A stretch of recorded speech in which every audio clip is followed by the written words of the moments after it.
Hello everyone, welcome back to school परीक्षा। तो last की जो 2 वीडियोस आई होप आप लोगों ने देख ली होगी फ्रेंच रेवोल्यूशन की, तो उसी के आगे हम कंटिन्यू करेंगे। एक बार रिकैप के लिए मैं बता दूं मैंने आपको क्या क्या चीज़ें बता दी है। ओके, तो जैसे कि हमने देखा था कि व्हाट इज़ फ्रेंच रेवोल्यूशन क्या है, इसके बारे में मैंने आपको बता दिया था, एंड इसके बैकग्राउंड के बारे में कि व्हाट आर द कॉजेज़ कि जिसकी वजह से फ्रेंच रेवोल्यूशन स्टार्ट हुआ था, जिसके अंदर मैंने आपको पॉलिटिकल, सोशल और इकोनॉमिकल यानी राजनीतिक, आर्थिक और सामाजिक कारण के बारे में बताया था, जिनके वजह से क्या है फ्रांसीसी क्रांति यानी फ्रेंच रेवोल्यूशन की शुरुआत हुई थी यानी आरंभ हुआ था। ओके, उसके बाद हमने देखा कि इसमें कौन कौन से इवेंट हो रहे थे। ओके, जैसे कि स्टेट जनरल असेंबली की मीटिंग बुलाई गई थी 1789 में, 4 मई 5 मई 1789 को इसकी स्टेट जनरल की मीटिंग बुलाई गई थी। ओके, उसके बाद से 20 जून को अगर हम देखें, 20 जून 1789 को टेनिस कोर्ट में जो लोगों ने अपने आप को असेंबली घोषित कर दिया था, नेशनल असेंबली। ओके, उसके बाद जो फ्रांसीसी क्रांति का जो इसको आरंभ बोला जाता है, जहाँ से फ्रांसीसी क्रांति आरंभ हुआ था, वो हुआ था 14 जुलाई 1789 यानी 14 जुलाई 1789 को, जिसमें क्या हुआ था, जो पेरिस के जो लोग थे उन्होंने क्या करा था, जो बास्तिल फोर्ट था यानी बास्तिल किला था, उस पर आक्रमण कर दिया था, जिसके द्वारा ही हम कहते हैं कि फ्रांसीसी क्रांति का आरंभ हुआ था। ओके, उसके बाद हमने देखा था कि किस तरह से वहाँ पर संवैधानिक राजतंत्र की स्थापना हुई थी, यानी एक संविधान द्वारा लोगों को अधिकार दिए गए थे, लेकिन राजा के महत्व को बना के रखा गया था। राजा की शक्तियों को पूरी तरह से समाप्त नहीं किया गया, उसकी शक्तियों को सिर्फ सीमित कर दिया गया था, यानी लिमिट कर दिए गए थे। ओके, तो उसी के आगे हम देखते हैं, उसी के आगे हम आज इवेंट्स को कंटिन्यू रखेंगे। ओके, तो जैसे कि मैंने बताया था कि वहाँ पर संवैधानिक राजतंत्र की तो स्थापना हो गई थी, बट वहाँ पर क्या है, active citizen and passive citizen को भी एक तरह से बांट दिया गया था लोगों में, यानी जो कुछ दिनों की मजदूरी यानी जैसे 3 दिन की मजदूरी के बराबर जो टैक्स देगा, उसको क्या है वोटिंग राइट्स दिए गए थे। ओके, डिसीजन मेकिंग में उसकी पार्टिसिपेशन दी गई थी, बट दूसरे लोगों को क्या है पैसिव सिटीजन बना दिया गया था, यानी निष्क्रिय नागरिक जिसको हम कहते हैं, यानी उनको किसी भी तरह का कोई राजनीतिक अधिकार नहीं दिया गया था। ओके, ऐसे ही बहुत सारे लोगों के बहुत सारे अधिकार थे, जिसके कारण क्या हुआ, जिसके कारण जो बहुत सारे जो विचारधाराओं के द्वारा क्या है बहुत सारे राजनीतिक दल उभर के आने लगे। ठीक है, और बहुत सारे क्लब्स बनने लग गए, जिनमें हमारे जैकोबिन क्लब्स जो तीन main clubs and political parties है उसको मैंने लिखा है। ओके, जैसे कि सबसे पहले हमारे हो गए जैकोबिन क्लब, ये बहुत ज़्यादा इम्पोर्टेंट है, इसके जो लीडर है वो मैक्सिमिलियस रोबेस्पियर है। ओके, इसको हम आगे पढ़ेंगे। उसके बाद हमारे जिरोंडेंस हो गए। जिरोंडेंस वो लोग थे जिन्होंने क्या है कॉन्स्टिट्यूशन समिति, मतलब ये जो संवैधानिक समिति थी, जिनको बाद में जिरोंडेंस के नाम से जाना जाने लग गया, और इन्होंने अपनी एक राजनीतिक पार्टी बना ली। ठीक है, उसके बाद जो थर्ड हो गए society of revolutionary Republican women. Okay, जो वुमेन्स को अधिकारों के लिए भी एक पार्टी वुमेन्स लोगों ने बनाई, क्योंकि यहाँ पर क्या है वुमेन्स को कोई राइट दिए ही नहीं गए थे। ओके, तो इसी तरह से क्या बहुत सारी पॉलिटिकल पार्टीज उभर के आई, जिसमें से सबसे महत्वपूर्ण जो हमको पढ़ना है, जो सबसे ज़्यादा इंपॉर्टेंट है, वो है जैकोबिन क्लब। ओके, तो अगर हम बात करते हैं जैकोबिन क्लब की, तो जो जैकोबिन क्लब है बेसिकली जैकोबिन क्लब की अगर हम बात करें, जो इसका नाम दिया गया था वो जो फॉर्मर कॉन्वेंट थे। ओके, फॉर्मर कॉन्वेंट जिनके एसटी जैकोब के नाम पे इनका नाम रखा गया था। ओके, एसटी जैकोब के नाम पे इनका नाम रखा गया था जैकोबिन क्लब। बेसिकली जो जैकोबिन क्लब थे ना, ये क्या थे, ये जो वहाँ के जो गरीब लोग थे, ठीक है, जो छोटे मोटे से काम करते थे, हाँ, उनके द्वारा ये जैकोबिन क्लब में बनाया गया था, यानी वो लोग इसके मेंबर थे। क्यों? क्योंकि जब संवैधानिक राजतंत्र की स्थापना हुई थी, ठीक है, उसमें क्या जितने भी पोस्ट थे यानी जितने भी अधिकार थे, वो सारे अधिकार किनके हाथों में गए, जो मिडिल क्लास थे यानी जो मध्यम वर्ग के जो अमीर लोग थे, ठीक है, जो मध्यम वर्ग के जो अमीर लोग थे, यानी थर्ड स्टेट के जो अमीर लोग हो गए थे, जो व्यापारी लोग थे, उनके हाथ में सारी पावर चली गई थी। ठीक है, लेकिन जो जैकोबिन क्लब था, जैकोबिन क्लब किनके द्वारा बनाया गया था? जो एक तरह से लेस क्या कहते हैं, लेस प्रोस्पेरस जो लोग थे, उनके द्वारा ये जैकोबिन क्लब बनाया गया था और वो लोग ही इसके मेंबर्स थे। ठीक है, जैसे कि मैंने ऑलरेडी बता दिया, इसमें क्या जो छोटे मोटे काम करते थे वो लोग आते थे, जैसे शॉपकीपर हो गया, आर्टिस्ट हो गए, ओके। उसके बाद जो शू पॉलिश करते हैं वो लोग हो गए, ठीक है, वॉच मेकर्स हो गए, ये लोग क्या है, ये लोग इसके मेंबर्स थे। ठीक है, और इनके जो लीडर कौन थे, इनके लीडर थे मैक्सिमिलियस रोबेस्पियर। ठीक है, ये नाम आप याद रखना, मैक्सिमिलियस रोबेस्पियर, ये आगे बहुत आएगा। ठीक है, मैक्सिमिलियस रोबेस्पियर इनके लीडर थे। ओके, तो नेक्स्ट हम बात करते हैं जैकोबिन क्लब को आगे। ठीक है, तो जैकोबिन क्लब क्या है? जो जैकोबिन क्लब्स के जो मेंबर थे, इन्होंने क्या अपने आप को दूसरों से अलग दिखाने के लिए अपना एक ड्रेस बनाया था। ठीक है, जो एक तरह से इनके जो लेस प्रोस्पेरस है उसको दर्शाता था, यानी गरीबी को दर्शाता था। तो इन्होंने मजदूरों के लिए जो कपड़ा बनाया गया था वो इन्होंने पहनना शुरू किया गया था। ठीक है, ताकि इनको एक अलग पहचान के रूप में देखा जा सके।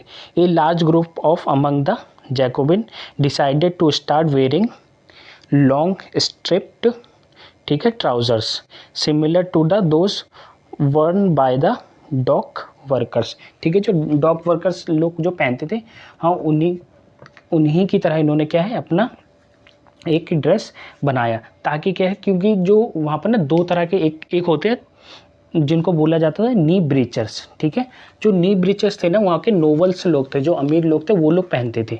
ठीक है, नी ब्रीचर्स, नी ब्रीचर्स का मतलब क्या है, वो घुटने तक होता था कपड़ा, जो है ना, जैसे इनके ये फुल स्लीव है ना, उनका क्या यहाँ तक होता था, घुटने तक उनके कपड़े होते थे, जिनको बोला जाता था नी ब्रीचर्स। ठीक है, नी ब्रीचर्स बोला जाता था। उसके बाद इन्होंने क्या है, जो जैकोबिन क्लब वालों ने स्टार्ट करा लॉन्ग स्ट्रिप वाले पैंट। ठीक है, जो फुल पैंट ये लोग पहनते थे। ठीक है, this was to set themselves apart from the fashionable section, society और सेक्शन। ठीक है, जो फैशनेबल सेक्शन था उनसे अलग दिखाने के लिए इन्होंने ये ड्रेस कोड अपना सेलेक्ट करा था। Okay, was a way of the proclaim the end of the power wielded by there were of the knee breechers. जैसे मैंने ऑलरेडी आपको बताया था, इनको क्या बोला जाता था, नी ब्रीचर्स, जो घुटने तक पहनते थे, यानी जो नोबल्स लोग थे, जो फैशनेबल लोग पहनते थे, वो नी ब्रीचर्स पहनते थे। लेकिन ये क्या, जैकोबिन लोगों ने क्या है अपना एक ड्रेस निकाला, और इनकी पहचान क्या थी, ये ऊपर लाल टोपी पहनते थे। ओके, इनके द्वारा ऊपर लाल टोपी भी पहना जाता था, और ये फुल पैंट पहनते थे। And okay, this Jacobin came to known as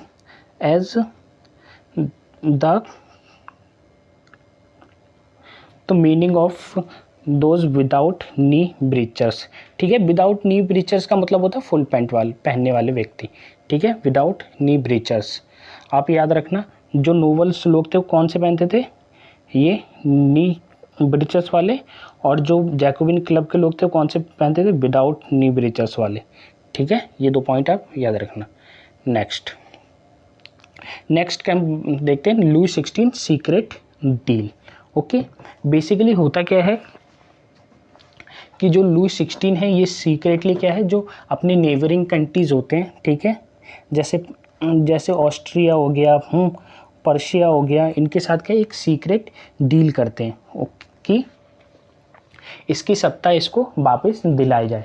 जिसके लिए क्या है, उन लोगों से ये डील करता है कि ये लोग जो फ्रांस पे आक्रमण करेंगे, और जो रिपब्लिकन, जो गणतंत्र को सपोर्ट कर रहे हैं, उनको हटा के राजा को वापस यहाँ पर स्थापित करेंगे। ओके, जिसके लिए क्या है, जो उनके जो नेबरिंग कंट्रीज़ थे ना, वो भी जो फ्रांस में जितनी भी चीज़ें हो रही थी ना, उनको देख के उनको जो नेबरिंग कंट्रीज़ थे वो भी डरे हुए थे कि उनके इधर भी ऐसा कुछ रेवोल्यूशन ना हो जाए। जिसके वजह से उन्होंने क्या डिसाइड करा कि जो यहाँ पर भी जितने भी जो इवेंट्स हो रहे हैं, इनको अब रोकना पड़ेगा। कहीं यहाँ से लोग क्या कहते हैं, देख के हमारे यहाँ भी लोग रेवोल्यूशन ना कर दे। इस वजह से क्या है, ये लोग डिसाइड करते हैं कि हम फ्रांस पे आक्रमण करेंगे। बट उससे पहले क्या है, जो असेंबली थी उन्होंने ही पर्शिया और ऑस्ट्रिया पे हमला करने के लिए डिसीजन लिया, जिसके लिए इन्होंने क्या रहा, वोट करा। 1792 में इन्होंने क्या करा, वोटिंग के थ्रू ये डिक्लेयर करा कि ये ऑस्ट्रिया और पर्शिया पे आक्रमण करेंगे। Okay, before this could happen, the National Assembly voted in April 1792 to declare the war against the Persia and Austria. And one more thing, जैसे मैंने स्टार्टिंग में बताया था, जो ऑस्ट्रिया थी, ऑस्ट्रिया की राजकुमारी कौन थी, जो लुई 16 की जो वाइफ थी, ठीक है, मैरी एंटोनियट, ठीक है, जो मैरी एंटोनियट थी वो कहाँ की थी, जैसे मैंने स्टार्टिंग में बताया था वो ऑस्ट्रिया की थी। तो वहाँ से उसको इसी वजह से लुई 16 को क्या है, वहाँ से भी हेल्प मिल रही थी। ओके, तो इन्होंने नेशनल असेंबली ने वोटिंग के थ्रू ये डिसाइड करा कि हम पर्शिया और ऑस्ट्रिया पे हमला करेंगे। उसके बाद France become the Republic. Okay, 1992 में क्या होता है कि 1992 में वॉर की वजह से जो फूड के जो प्राइसेस है वो बहुत ज़्यादा हाई हो जाते हैं और प्रोडक्शन उतनी नहीं हो रही होती, ठीक है, जिसके वजह से क्या है, लोग गुस्से में होते हैं राजा के खिलाफ। क्यों? क्योंकि ये जो वॉर स्टार्ट हुआ है ये कहीं ना कहीं राजा के वजह से ही हुआ है। क्यों? क्योंकि राजा उनके साथ मिलकर फ्रांस पे आक्रमण करने वाला था। ओके, जिस वजह से क्या है, जो वहाँ के जो नागरिक होते हैं, जो फ्रांस के जो नागरिक होते हैं, वो लोग क्या है, बहुत ज़्यादा गुस्से में होते हैं। ओके, जिस वजह से जो जैकोबिन क्लब है वो डिसाइड क्या करते हैं, वो डिसाइड करते हैं कि they will attack on king, ठीक है, ये किंग पर हमला करेंगे, ठीक है। People were angered by the short supplies and high price of the food. जैसे मैंने ऑलरेडी बता दिया कि शॉर्ट सप्लाईज और हाई प्राइस हो गए थे फूड, किस वजह से, वॉर की वजह से। Okay, on the morning of the August 10 day strengthened place of the Tuileries. Okay, Tuileries ये क्या है, जो फ्रांस में जो पेरिस था, जहाँ पर राजा का जो महल था ना, जहाँ पर ये रह रहे थे। क्यों? क्योंकि जो पहले जो ये लोग वर्साइल पैलेस में रह रहे थे, तो वहाँ से क्या है, इनको वहाँ से बुला के अपने साथ पेरिस में रखा गया था। इनकी जनता ने उनको वहाँ से बुला के यहाँ रखा था ताकि इनके तकलीफ़ों को समझा जा सके, ठीक है। जो टोलेरिस जो इनका जो महल था उस पर क्या है, आक्रमण कर दिया गया था।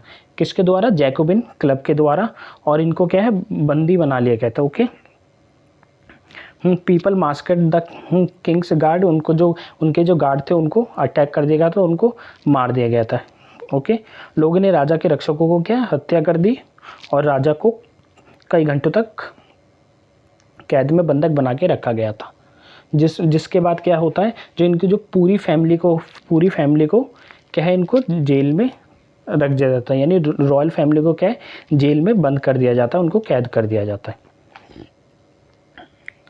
Next the election. वहाँ देखो, जब 1992 में जब जैकोबिन क्लब के द्वारा राजा पे अटैक कर दिया जाता है, उसके बाद क्या होता है, जो असेंबली होती है ना, वहाँ पर जो पावर होता है वो किसके हाथ में आ जाती है, जैकोबिन क्लब के हाथ में, ठीक है।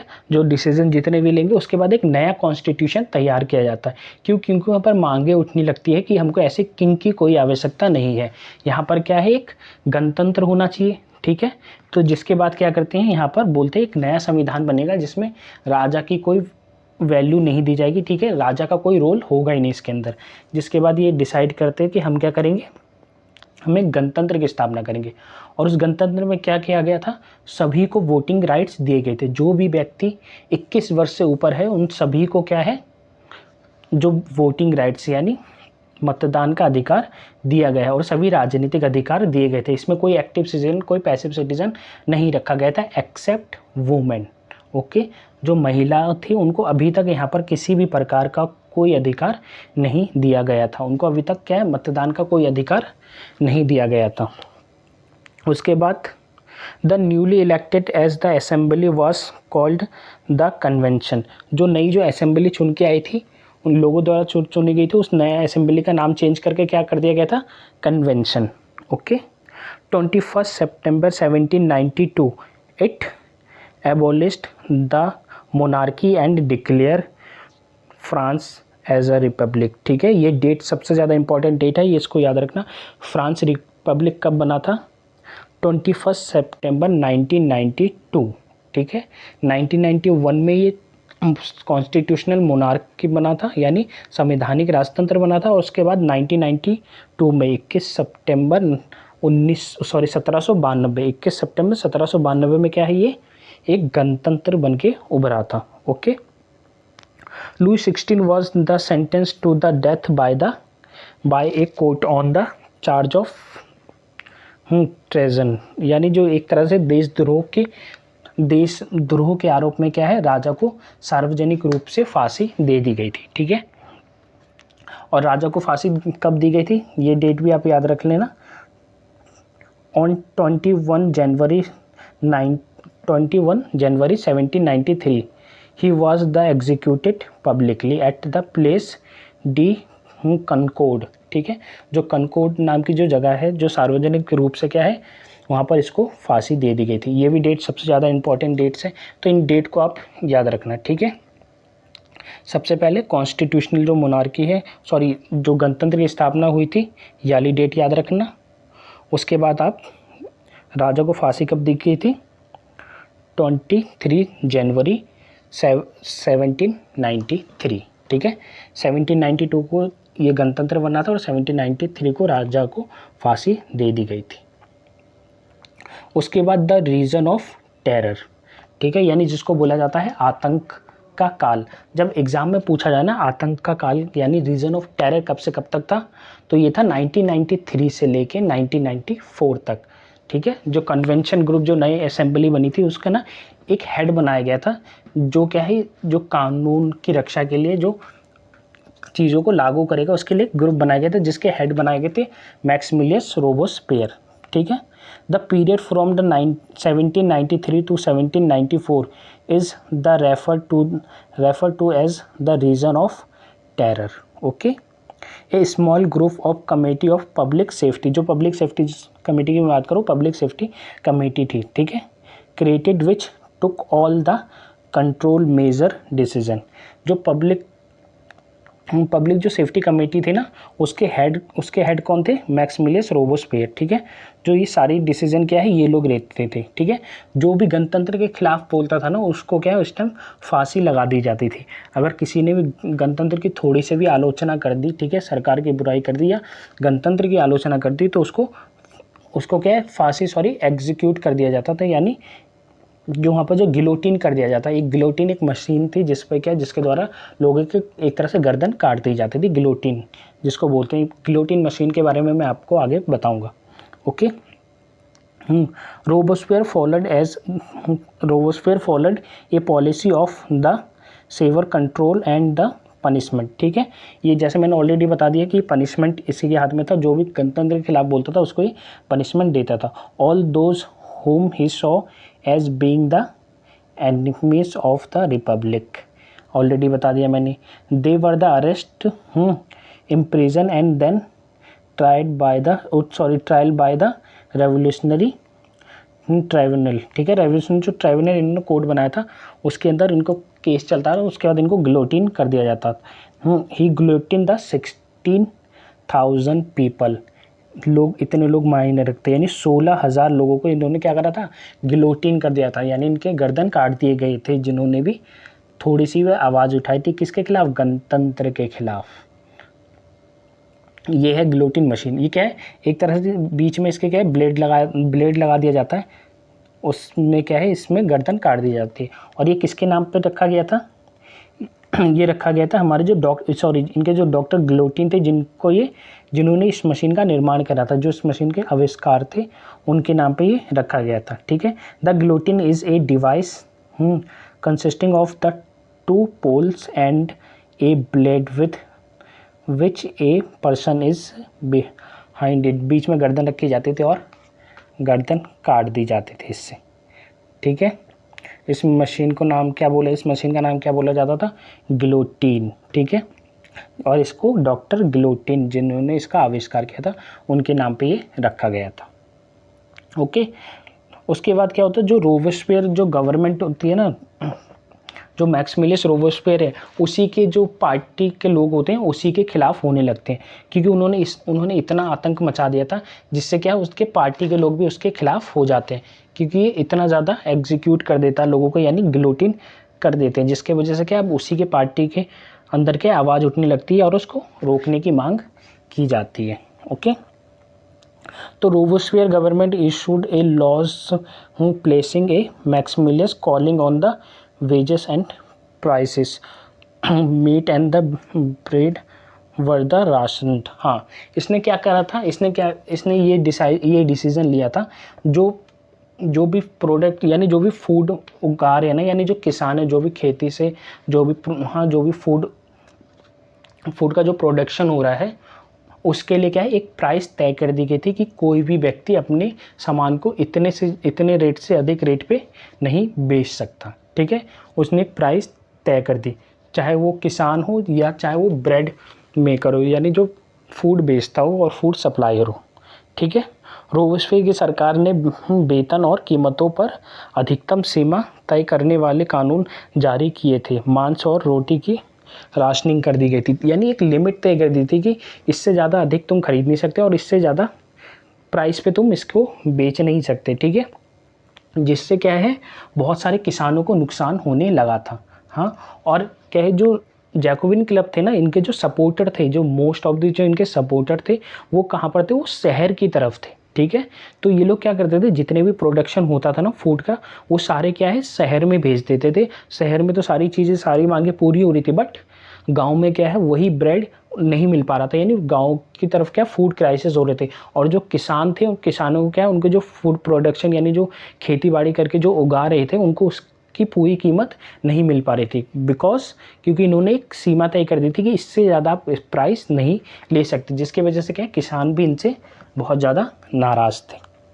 Okay, the peasant were forced to the transport their grain to the cities. जैसे मैंने ऑलरेडी बता दी कि किसानों को मजबूर किया गया कि अपने खाद्य सामान को, हाँ, फूड ग्रेन को कहाँ पर, शहरों की तरफ भेजे। ओके, उसके बाद है चर्चेस वर शट डाउन। जो मैक्सिमिलियस रोबोस्फेयर थे ना, उन्होंने सारी चर्चेस को उस टाइम क्या बंद करवा दिया था।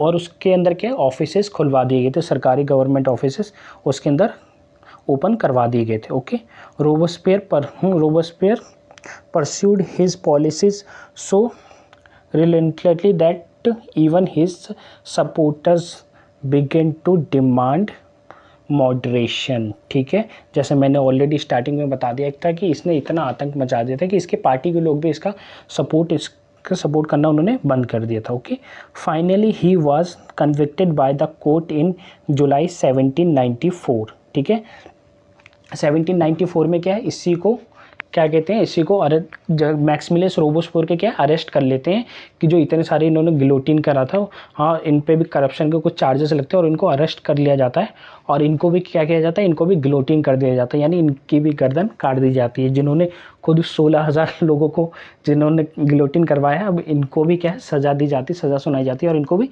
गिलोटिन कर दिया जाता है। और इसी के बाद क्या होता है, जो रीजन ऑफ टेरर था इसका एंड हो जाता है। ठीक है, रीजन ऑफ टेरर कब से कब तक था, 1993 से लेकर 1994 तक। किसके वजह से, मैक्सिमिलियस रोबोस्फेयर। जैकोबिन क्लब का जो लीडर था वो कौन था, मैक्सिमिलियस रोबोस्फेयर, नाम याद रहेगा। ओके, नेक्स्ट हम बात करते हैं डायरेक्टरी रूल। ठीक है, जैसे मैंने ऑलरेडी बताया कि जो मैक्सिमिलियस रोबोस्फेयर को भी एग्जीक्यूट कर दिया गया था, उसके बाद क्या है, रीजन ऑफ टेरर ख़त्म हो गया था। उसके बाद इन्होंने दोबारा से कॉन्स्टिट्यूशन बनाया। ठीक है, इसके बाद इस टाइम क्या है, ये डायरेक्टरी गवर्नमेंट। ठीक है, जो असेंबली थी, जो स्टार्टिंग में जो असेंबली जो सबसे पहले जिन्होंने बनाया था, उन्होंने ही दोबारा से सत्ता संभाली थी, यानी 1991 में जो असेंबली बनाई गई थी, उन लोगों ने ही एक तरह से दोबारा से सत्ता संभाली। और जो पिछला जो कॉन्स्टिट्यूशन है वो दोबारा से रद्द कर दिया गया है, जिसके अंदर बोला गया था 21 वर्ष से ऊपर जो इतने भी सभी को वोटिंग राइट्स दिए जाएंगे, उन सारी चीज़ों को इन्होंने क्या करा था, हटा दिया था। ठीक है, the fall of the Jacobin government allowed the wealthier middle class to seize power in the 1995। ठीक है, 1995 में क्या है, डायरेक्टरी गवर्नमेंट आई थी। अब ना ये टाइम वाइज याद रखना, एक टाइमलाइन बना लेना चार्ट पेपर के हिसाब से, तो वो याद रखना, ठीक है। जैसे संवैधानिक राजतंत्र कब आया था, यानी कॉन्स्टिट्यूशनल मोनार्की 1991 में। उसके बाद गणतंत्र की स्थापना कब हुई थी, 1992 में। उसके बाद क्या बोलते हैं, रीजन ऑफ टेरर 1993 टू 1994, ठीक है। उसके बाद हमारी डायरेक्टरी सरकार कब आई थी, यानी डायरेक्टरी रूल कब आई थी, 1990 बोल लो, सब में 1770 है, सॉरी 1795 से लेके 1799, I am also confuse, okay. 17 याद रखना, ठीक है। 1789 फ्रेंच रेवोल्यूशन की स्टार्टिंग होती है। 1791 में संवैधानिक राजतंत्र की स्थापना होती है। उसके बाद 1792 में क्या है, गणतंत्र की स्थापना होती है। उसके बाद 1793 से लेके 1794 में हमारे रीजन ऑफ टेरर, ठीक है, जैकोबिन क्लब का। उसके बाद a new constitution was introduced which denied the vote to the non propertied section, यानी जिनके पास प्रॉपर्टीज़ नहीं थी, ठीक है, जिनके पास संपत्ति नहीं थी, उनको अधिकार देने से मना कर दिया गया, ठीक है। जिनका गैर संपत्ति प्राप्त वर्गों को क्या है, वोट देने से मना कर दिया गया था। It provide for the two elected legislative council, ठीक है। इन्होंने इस बार क्या करा, इस बार इन्होंने ये ध्यान रखा कि सारी शक्तियाँ क्या है, एक व्यक्ति के पास ना चली जाए, ताकि क्या रोबोस्फेयर की तरह कोई निरंकुश ना हो जाए, ठीक है। जिस वजह से उन्होंने क्या करा, इस बार इन्होंने 2 कमिटीज़ बनाई, ठीक है। इसमें 2 निर्वाचित विधान परिषद का प्रावधान किया गया, ठीक है। इन्होंने क्या किया, दो सभा यानी 2 समिति बनाएगी, जिनके बीच में क्या है, पावर डिस्ट्रीब्यूट होगा, ठीक है। Executive body established with the 5 directors and to avoid dictatorship like the रोबोस्फेयर, ठीक है। इन्होंने क्या करा, जो 5 मेंबर्स है वो डायरेक्टरी में रहेंगे, यानी डायरेक्टर्स गवर्नमेंट के अंदर रहेंगे, ओके। उसके बाद हमारा आता है director often the clashed with the legislative, मतलब इनके बीच में क्या होता है, जो ये जो असेंबली बनते हैं ना, डायरेक्टरी जो गवर्नमेंट होती है, सिंपल सी बात में समझो, क्या है, ये आपस में ही लड़ने लगते हैं, ठीक है। क्योंकि जो पावर होती है इनके हाथ में होती है, इनसे क्या रूल्स रेगुलेशन ढंग से संभलते नहीं है, ये आपस में क्लैश करने लगते हैं, इनके बीच में ही खुद ही पावर स्ट्रगल हो जाता है कि इसके पास ज़्यादा पावर है या मेरे पास कम है। तो ये क्या है, आपस में ही ये लड़ने लगते हैं और सरकार ढंग से नहीं चल रही होती, यानी शासन नहीं चल रहा होता, ठीक है। उसी बीच में एक व्यक्ति हमारे आते हैं जो पर्शिया और ऑस्ट्रिया इन सभी से वॉर जीत के आ रहे होते हैं, ठीक है, फ्रांस के लिए। और क्या है, नेबरिंग कंट्रीज़ को हरा के आ रहे होते हैं, जो फ्रांस में एक तरह से हीरो के रूप में जाने जाते हैं बहुत ही कम एज में। वो है नेपोलियन बोनापार्ट, ठीक है, नेपोलियन बोनापार्ट। 1799 में क्या है, 1799 में इन्होंने क्या करा, जब ये जैसे ऑस्ट्रिया और पर्शिया से वॉर चल रहा था, अभी और भी नेबरिंग कंट्री से क्या है, ये वॉर लड़के आ रहे थे, ये बहुत ही कम एज में क्या है, ये इन्होंने इतनी सारी चीज़ें अचीव कर ली थी और ये एक हायर ऑफिसर के हायर रैंक तक पहुंच गए थे, ठीक है। In 1799 Napoleon Bonaparte did a coup against the Directory government. ये क्या करते हैं, जब ये वापस आते हैं ना ये वॉर लड़के, उसके बाद ये देखते हैं कि ये सारी चीज़ यहाँ पर क्या है, अनस्टेबिलिटी है गवर्नमेंट की, तो ये क्या करते हैं, उनकी सत्ता पलट देते हैं और उनको हटा के खुद ही क्या कहते हैं, वहाँ पर शासन संभालने लग जाते हैं। ये अपने आप को उस टाइम मोनार्क नहीं बोलते हैं, वो बोलते हैं, ठीक है, अपने आप को एक तरह से राजा घोषित नहीं करते उस टाइम, ये एक तरह से प्रॉपर गवर्नमेंट की तरह ये चला रहे होते हैं, ठीक है। हम इसे फ्रांसीसी क्रांति का अंत कह सकते हैं, ठीक है, यानी जो 1799 है, इसको एक तरह से फ्रांसीसी क्रांति के अंत के रूप में भी देखते हैं, क्योंकि जब नेपोलियन बोनापार्ट आते हैं, ये क्या है, ये वहाँ पर कू करके सत्ता अपने हाथ में ले लेते हैं, ठीक है, सत्ता अपने हाथ में ले लेते हैं और ये खुद सत्ता को चलाते हैं, ठीक है। ही इस्टेब्लिश्ड द काउंसिलेट, ठीक है, ये भी एक तरह से काउंसिलेट की स्थापना करती हैं और इसमें 3 काउंसिलेट में ये पावर को बांटते हैं, ठीक है। 3 काउंसिलेट सिस्टम ये रखते हैं। जो फर्स्ट काउंसिलेट होते हैं वो खुद नेपोलियन बोनापार्ट होते हैं, Napoleon Bonaparte himself as the first consulate of the France, ठीक है। बाकी 2 काउंसिलेट और भी होते हैं। उसके बाद क्या है, ये जो उसके बाद ये प्रॉपर सही तरीके से क्या वहाँ पर शासन करते हैं और कई रूल्स एंड रेगुलेशन लेके आते हैं, ठीक है, जिसके अंतर्गत क्या है लोगों को अधिकार भी दिए जाते हैं। बट 1804 में, ठीक है, 1804 में ये क्या करते हैं, ये खुद को एक तरह से मोनार्क घोषित कर देते हैं। यानी फ्रांस क्या था, फ्रांस को वापस से एक तरह से राजतंत्र के रूप में वापस वो राजतंत्र में ही आ जाता है, ठीक है। नेपोलियन बोनापार्ट अपने आप को दोबारा से मोनार्क वहाँ का घोषित कर देते हैं। यानी फ्रांस क्या है, अगर हम कंक्लूजन के रूप में कहें तो फ्रांस एक तरह से राजतंत्र से ही उभरा था और वापस आके राजतंत्र में ही रुका। यानी 1789 यानी 1789 में क्या है, ये राजतंत्र से बचने के लिए इन्होंने आपस में लड़ रहे थे। उसके बाद संवैधानिक राजतंत्र आया यानी कॉन्स्टिट्यूशनल रिपब्लिक आया। उसके बाद constitutional monarch, what I am saying यार, कॉन्स्टिट्यूशनल मोनार्क आया। उसके बाद क्या है, वापस से एक तरह से गणतंत्र की स्थापना हुई। उसके बाद डायरेक्टरी गवर्नमेंट की स्थापना हुई। उसके बाद हमारे नेपोलियन बोनापार्ट ने कू करके सत्ता अपने हाथ में संभाल लिया। उसके बाद फिर ये वापस से अपने आप को इन्होंने घोषित कर दिया, ठीक है, अपने आप को इन्होंने एक तरह से मोनार्क यानी राजा घोषित कर दिया, ठीक है। तो अगर आपसे पूछे फ्रांसीसी क्रांति कब से कब तक चला, तो सिंपली आप ये कहोगे 1789 से लेके 1799, ठीक है, क्योंकि इनके कू करने के बाद ही फ्रांसीसी क्रांति का अंत हो गया था, ओके। यानी 1789 से लेके 1799 ये चीज़ें आपको फ्रेंच रेवोल्यूशन में आपका यहाँ तक ही था, ओके। इसके आगे अगर आपको इससे रिलेटेड MCQs चाहिए तो मैं आपको एक नेक्स्ट वीडियो में आपके लिए इससे रिलेटेड MCQs ले आऊँगा, ताकि क्या है आपने जो जो पढ़ा है इसमें अगर आपको नोट्स बनाने तो you can make the notes. और इससे रिलेटेड मैं क्या एक MCQ ले आऊँगा, जिससे क्या आपको ये टॉपिक क्या पूरी तरह से एक बार रिवाइज भी हो जाएगा। और जो क्वेश्चंस जो पूछे जाते हैं, चाहे SSC में पूछे, चाहे आप टीचिंग के किसी एग्ज़ाम में पूछे, या स्कूल्स में जो 9th चैप्टर भी फ्रांसीसी रेवोल्यूशन पे ही है उस पर पूछे, ठीक है, ये सारी चीज़ें में आपके काम आ जाएगा, क्योंकि NCERT की बुक हर एग्ज़ाम में भी काम आती है, ठीक है। तो SSC हो गया, CHSL हो गया, जितने भी एग्ज़ाम है उसमें गवर्नमेंट एग्जाम में अगर वर्ल्ड हिस्ट्री से क्वेश्चन आते हैं तो फ्रेंच रेवोल्यूशन 1-2 क्वेश्चन आते ही आते हैं। तो MCQs के बेसिस पे मैं आपके लिए कुछ क्वेश्चन इसके ले आऊँगा, 50 क्वेश्चन ऑलमोस्ट मैं MCQs के बेसिस पे नेक्स्ट वीडियो में आपके लिए ले आऊँगा, ठीक है। तब तक के लिए धन्यवाद।